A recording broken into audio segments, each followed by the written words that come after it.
Yo, what's good, too? Man, this video right here is a little bit weird for me because for one, I don't like watching these kind of videos, and two, I don't like making these kind of videos. But I was very interested in this particular topic for a long time. Ever since I was shooting on a 6D Mark I, shooting IPB, and I switched to the EOS R and I was shooting all I.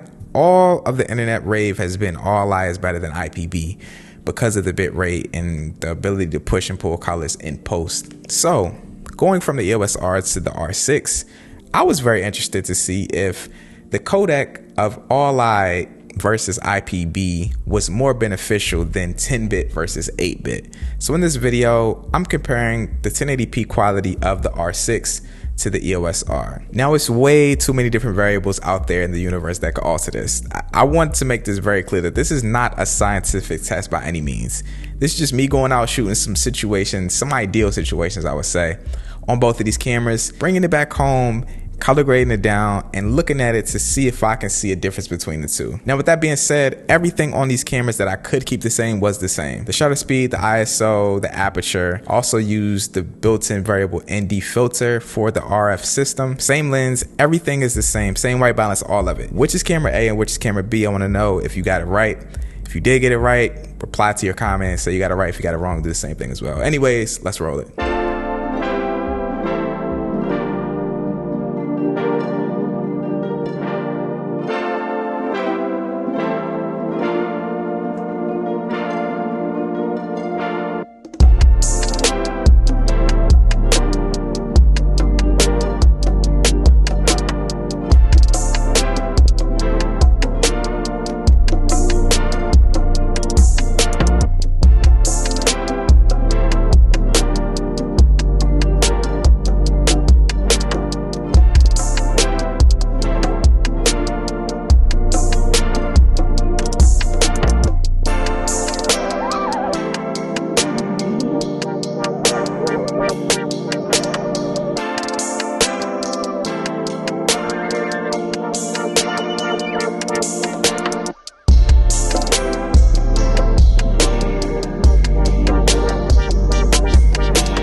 Man, I'm interested to see how many of y'all got that little sequence right, which camera was which camera.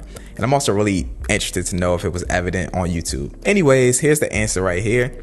I want to go over the things that I found evident after editing and coloring down the footage. But before I do that, I got to give a shout out to the sponsor of this video, Storyblocks. Now, if you have no idea what Storyblocks is, it's an online database with hundreds of thousands of high quality stock video clips, After Effects templates, and motion backgrounds for whatever content creation idea you may be thinking of. Whether it's a YouTube video, a short film, or a feature film, all of these clips are royalty free, and you can download an unlimited amount right now when you sign up for an unlimited plan on the Storyblocks platform. Now, I personally have been using Storyblocks for a while, but for this particular video, I decided to use the motion graphic templates for Final Cut Pro 10 to give me some stylistic text for this video to spice it up a little bit. There's so many more After Effects templates, motion backgrounds, and high quality stock clips on this website. And like I said, you can download an unlimited amount right now when you sign up for an unlimited plan. The deal is really unmatched. I know a ton of sites out there that charge you per download for these After Effects templates, but you can download as many as you want when you sign up for an unlimited plan. So go down to the link down in the description,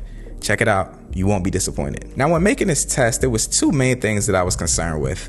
One was overall sharpness in the camera, in the footage, and two was the ability to push and pull the colors in the footage in post. To be honest, when I was editing down the sequence, I was just coloring it down, and you know, the little preview that you get inside of your editing program, it's never at 100%, right? So I'm just looking at it, I'm like, okay, these things look pretty much the same. The only difference that I saw that was evident right off the bat was that the R6 footage just was way warmer than the EOS R footage, which was really weird. Now, it wasn't until I zoomed this sequence in 200% that I saw the evident difference between the two. Now, I know I give YouTube reviewers who zoom into brick walls a lot of slack, but ironically, the 200% really made the difference. I can literally see a world of difference between the two cameras and the footage that they output. Just looking at the footage, the EOS R carried a lot more noise and the colors broke a lot more than the R6. And in some of the clips, you can see that the R6 is a lot sharper than the EOS R. I did not expect this. I didn't expect this. I expected them to be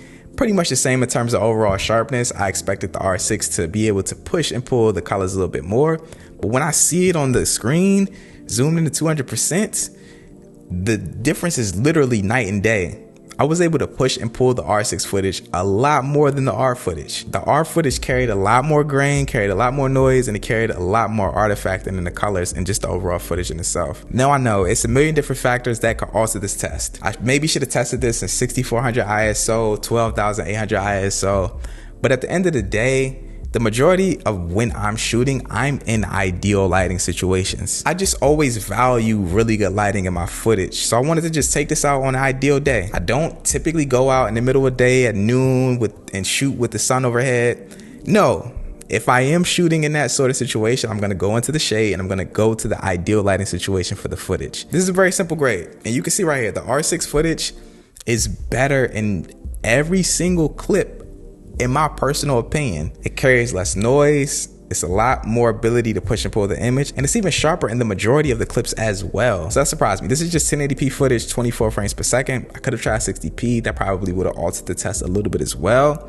But just from this test right here, shooting in some ideal lighting situations, I can say that having a higher bit depth might be more beneficial than having a higher bit rate. So that's that, man. Let me know down in the comments what you thought about this video. Did you see a difference? Can you not see a difference on YouTube? Really interested to know. If you guys enjoyed this video, make sure to drop it a like, comment, also subscribe to the channel if you're new here. I'm out, guys. Peace.